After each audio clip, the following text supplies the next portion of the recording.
নমস্কাৰ জব আৰু কেৰিয়াৰ টিভিৰ অন্য এটি ইনফৰ্মেটিভ ভিডিঅ'লৈ আপোনালোকক স্বাগতম জনাইছোঁ। আজিৰ এইটো ভিডিঅ'ত মই দেখাম আপোনালোকক কেইটামান নতুনকৈ ওলোৱা ভেকেঞ্চিৰ বিষয়ে। এই ভেকেঞ্চিকেইটা অসম চৰকাৰৰ ভেকেঞ্চি হয়। আপোনালোক যদি এলিজিবল আৰু ইণ্টাৰেষ্টেড হয় তেন্তে এপ্লাই কৰি দিব পাৰিব। গোটেই ডিটেইলছ মই ষ্টেপ বাই ষ্টেপ এই ভিডিঅ'টো দেখাই যাম, সেইকাৰণে আপোনালোকে ভিডিঅ'টো স্কিপ নকৰাকৈ শেষলৈকে চাই থাকিব। ইয়াত মই 3টামান বেলেগ বেলেগ ভেকেঞ্চিৰ বিষয়ে দেখাম। এতিয়া প্ৰথম যোনটো ভেকেঞ্চিৰ বিষয়ে মই ক'বলৈ গৈ আছোঁ সেইটো হৈছে কামৰূপ মেট্ৰ' জুডিচিয়াৰী ৰিক্ৰুটমেণ্টৰ ফালৰ পৰা। আৰু আহকচোন চাওঁ ইয়াত কি কি ভেকেঞ্চিজ ওলাইছে।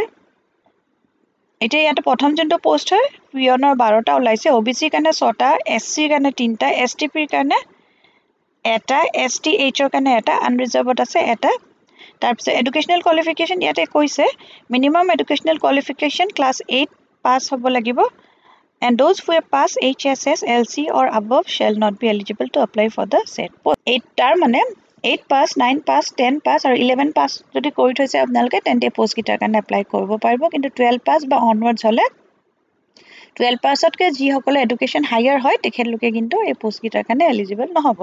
ইয়াতে চেলাৰী হ'ব 12,000ৰ পৰা 52,000 আৰু গ্ৰেড পে থাকিব 3,900। নেক্সট যোনটো ভেকেঞ্চি হৈছে সেইটো হৈছে ড্ৰাইভাৰৰ 2টা ওলাইছে। আনৰিজাৰ্ভ কেটেগৰীত 1টা আছে আৰু STHত 1টা আছে। ইয়াতে এডুকেশ্যনেল কোৱালিফিকেশ্যন মিনিমাম ক্লাছ 10 পাছ হ'ব লাগিব ফ্ৰম আ ৰেকগনাইজ বৰ্ড আৰু লগতে কৈছে ভেলিড ড্ৰাইভিং লাইচেঞ্চ এখন লাগিব।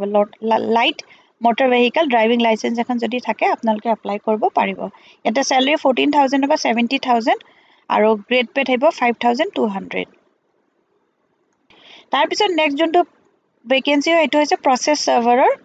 4টা ভেকেঞ্চি আছে। OBCৰ কাৰণে 2টা, SCৰ কাৰণে 1টা, আনৰিজাৰ্ভ কেটেগৰীৰ কাৰণে 1টা আছে।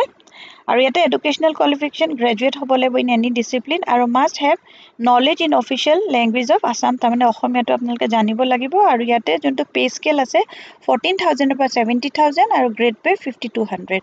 এপ্লাই কৰা যোনটো প্ৰচেছ হয় সেইটো আপোনালোকে এপ্লিকেশ্যনখন office of the district and session জাজ Kamrup, Guwahati, Panbazar near Dighali Pukhuri, Cotton College road, pin code 781,001 এইটো এড্ৰেছত আপোনালোকে ড্ৰপ কৰি দিব পাৰিব। আৰু এইটোৰ কাৰণে এপ্লাই কৰা যোনটো লাষ্ট ডেট হয় সেইটো হৈছে 24 জুলাই। এইখন হৈছে অফিচিয়েল নটিফিকেশ্যনখন। প্ৰথমতে এখন ওলাইছিলে 14 মে'ত ওলাইছিলে, তেতিয়া 12টা পোষ্ট আছিলে। তাৰপিছতে এইটো ইনক্ৰিজ কৰি দিছে আৰু এইকেইটা পোষ্ট আহি গৈছে। আৰু ইয়াতে লিখিছে the candidates applying for the above mentioned post shall submit their applications from 10/7, তাৰমানে 10 জুলাইৰ পৰা 24 জুলাই 5টা বজাৰ ভিতৰত আপোনালোকে এপ্লাই কৰি দিব পাৰিব। মই এবাৰ আপোনালোকক পুৰণা এখন নটিফিকেশ্যনখন দেখাই দিছোঁ, যোনখন আগতে আহিছিলে। এইখন আহিছিলে পুৰণা নটিফিকেশ্যনখন। এইখনৰ লিংকটো মই শ্বেয়াৰ কৰি দিম, ইয়াৰ পৰা আপোনালোকে পঢ়ি চাই ল'ব পাৰিব ডকুমেণ্টছখিনি কি কি লাগিব, selection process, terms and conditions আৰু সকলো। আৰু যদি আপোনালোক এলিজিবল আৰু ইণ্টাৰেষ্টেড হয় তেন্তে পোষ্টকেইটাৰ কাৰণে এপ্লাই কৰি দিব পাৰিব। ইয়াৰ পিছত মই নেক্সট আৰু এটা ভেকেঞ্চিৰ বিষয়ে দেখাবলৈ গৈ আছোঁ। আহকচোন চাওঁ সেই ভেকেঞ্চিটো ক'ৰ পৰা ওলাইছে আৰু তাত কি কি এলিজিবিলিটি লাগিব, কেনেকৈ আপোনালোকে এপ্লাই কৰিব পাৰিব। এতিয়া নেক্সট যোনটো ভেকেঞ্চিৰ বিষয়ে মই আপোনালোকক ক'বলৈ গৈ আছোঁ সেইটো আহিছে কোকৰাঝাৰ জুডিচিয়াৰীৰ ফালৰ পৰা। আৰু ইয়াত 4টা পিয়নৰ ভেকেঞ্চি আহিছে। এই 4টা পোষ্টৰ কাৰণে যোনটো মিনিমাম এডুকেশ্যনেল কোৱালিফিকেশ্যন 8 পাছ বিচাৰিছে আৰু আপোনালোকে অফলাইন এপ্লাই কৰিব লাগিব। পে স্কেল কৈছে 12,000ৰ পৰা 52,000 আৰু গ্ৰেড পে থাকিব 3,900 আৰু নেশ্যনেলিটি কৈছে ইণ্ডিয়ান চিটিজেন হ'ব লাগিব। এজ লিমিট 18ৰ পৰা 40 ইয়াৰ্ছৰ ভিতৰত হ'ব লাগিব। আৰু SC STৰ কাৰণে 45 ইয়াৰ্ছ, OBC MOBCৰ কাৰণে 43 years, ex servicemen PWD up to 42 পৰা 50 years as per government norms. Educational qualification class 8 pass. Candidates with class 12 or higher are not eligible, তাৰমানে ক্লাছ 8 পাছ, 9 পাছ, 10 পাছ, 11 পাছলৈকে হ'লে আপোনালোকে এপ্লাই কৰিব পাৰিব। ক্লাছ 12 বা যদি হায়াৰ এডুকেশ্যন হয় তেতিয়া কিন্তু আপোনালোকে এই পোষ্টকেইটাৰ কাৰণে এলিজিবল নহ'ব। Self declaration certificate stating not qualification beyond class 8 must be submitted. How to apply?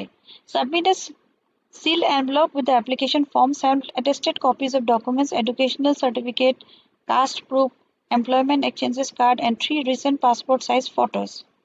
Label the envelope application for the post of peon, drop box at the office of the district and session judge, Kokrajhar.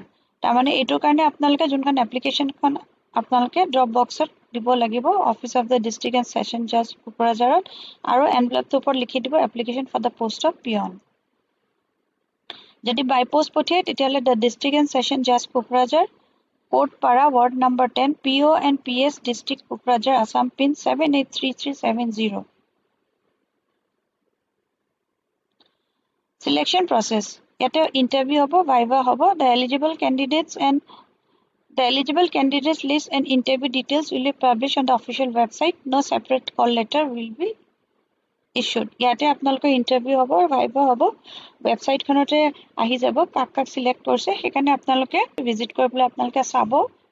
আৰু official ওয়েবসাইটটো মই এবাৰ দেখাই দিছো কোনটো হয় আৰু লগতে official নোটিফিকেশনখনো এখন আছে অফিচিয়েল নোটিফিকেশনখন যোনখন 7 জুলাইত ওলাইছিল ইয়াতে ডিটেইলছ কিনি দিয়া আছে এখিনি এবাৰ আপোনালোকে পঢ়ি চাই ল'ব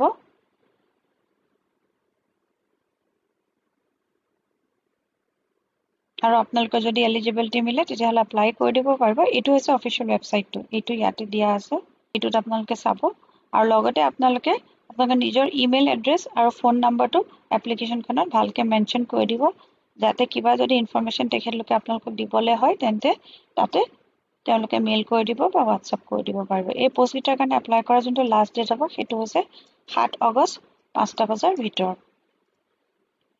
এখন হৈছে অফিচিয়েল ওয়েবসাইটখন ইয়াতে আপোনালোকে ডিটেইলছ বিলাক পাই যাব নোটিফিকেশনত গলেও পাব আপোনালোকে ইয়াতে আহে তাৰ পিছতে সাৰ্কুলাৰটো চাব পাৰে আপোনালোকে কমিট recruitment advertise এটা recruitment এটা advertisement for the post of peon in establishment of district session code এটো আহিছে তেনেকে আপোনালোকৰ ইয়াতে সাৰ্কুলাৰত বা নোটিফিকেশনত আহি যাব কাক শৰ্টলিষ্ট কৰিছে আপোনালোক যদি এলিজিবল আৰু ইন্টাৰেষ্টেড হয় তেন্তে পোষ্ট গিটাৰ কাৰণে এপ্লাই কৰি দিব পাৰিব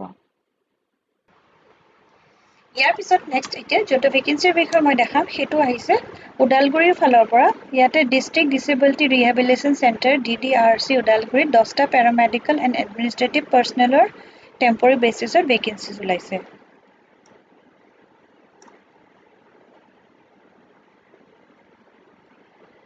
Number of post 10, minimum educational qualification 10 pass, postgraduate BCom etc. Job type hol Assam government job aro apply mode offline.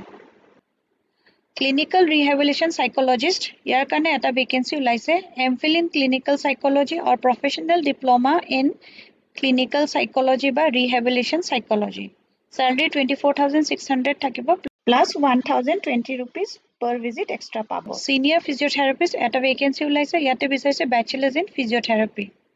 Salary eke thakibo 24,600 plus 1,020 rupees per visit. Tar pisote mobility instructor at a post ulaise yate class 10 pass bisarise plus certificate by diploma in mobility or bachelor's degree in mobility science 17,400 salary. Multi-purpose rehabilitation worker at a post ulaise diploma ba PG diploma in community based rehabilitation 17,400 thakibo salary. Accountant cum clerk cum storekeeper at a vacancy ulaise BCom pass or SAS with 2 years experience 17,400 thakibo year salary. Counselor and computer assistant at a post ase diploma in vocational rehabilitation or related field 17,400 salary thakibo. Early intervention therapist at a post as a PG diploma in early intervention or related degree 17,400 hobo salary. Yar pisote special educator at a post ulaise transdisciplinary yar kane DEGSC ba BEGSC in hearing visual impairment or related fields. Number of post duta ase salary 17,400 caregiver at a post as a class 8 pass plus 3 years of caregiving experience or relevant certificate 7,500 salary hobo. Age limit minimum 21 years hobo as of 1st January 2025 আৰু ইয়াৰ কাৰণে আপোনালোকৰ document কৈছে application standard format যোনখন আছে সেইখনত আপোনালোকে apply কৰিব লাগিব original certificate plus 2 passport size photograph লাগিব experience certificate self attested copies of all documents এখিনি আপোনালোকৰ লাগিব এপ্লিকেশনৰ সময়ত আপোনালোকে এপ্লিকেশনখনৰ লগত self attested copies of all documents আৰু দুখন ৰিসেন্ট পাসপোৰ্ট সাইজ ফটোগ্ৰাফ দিব লাগিব এই পোষ্ট গিটাৰ কাৰণে ডাইৰেক্ট আপোনালোকে যাব পাৰিব এলিজিবল আৰু যদি ইন্টাৰেস্টেড হয় ওয়াৰ্ক ইন ইন্টাৰভিউ হ'ব 23 জুলাইত হ'ব office of the district commissioner Udalguri এইখিনি গোটেইখিনি ডকুমেন্টছ যিখিনি এটা মেনশন কৰা আছে এইখিনি লৈ পেলাই আপোনালোকে ডাইৰেক্ট ইন্টাৰভিউ কাৰণে যাব পাৰিব যদি আপোনালোকৰ এলিজিবিলিটি মিলে আৰু এইখন হৈছে অফিচিয়েল নটিফিকেশনখন ইয়াতে কৈছে 23rd জুলাইত ৱৰ্ক ইন ইন্টাৰভিউ হ'ব 10 AM অনৱাৰ্ডছ যোনটো লোকেশন দিছে সেইটোত আপোনালোকে যাব লাগিব ইয়াতে গোটেই পোষ্টখিনিৰ কথা মেনশন কৰা আছে স্যালাৰি নাম্বাৰ অফ পোষ্ট কি এলিজিবিলিটি লাগিব গোটেইখিনি এবাৰ আপোনালোকে পঢ়ি চাই ল'ব আৰু যদি আপোনালোকৰ এলিজিবিলিটি মিলে তেন্তে আপোনালোকে ইন্টাৰভিউটোৰ কাৰণে যাব পাৰিব এইখন হৈছে অফিচিয়েল ৱেবছাইটখন ইয়াতে আপোনালোকে ডিটেইলছ বিলাক পাই যাব অলপমান আপোনালোকে যদি তললৈ স্ক্ৰল কৰে আৰু যদি আপোনালোকৰ এলিজিবিলিটি মিলে তেন্তে ভেকেন্সি কিটাৰ কাৰণে এপ্লাই কৰি দিব এইটো ভিডিঅ'ত মই জনাবলগীয়া ইমানেই আছিলে যদি ভিডিঅ'টো চাই ভাল পালে তেন্তে লাইক এটা কৰি দিব আৰু এতিয়ালৈকে যদি চেনেলটো ছাবস্ক্ৰাইব কৰা নাই ছাবস্ক্ৰাইব কৰি দিব আকৌ এটা নতুন ভিডিঅ' লৈ লগ পাম ধন্যবাদ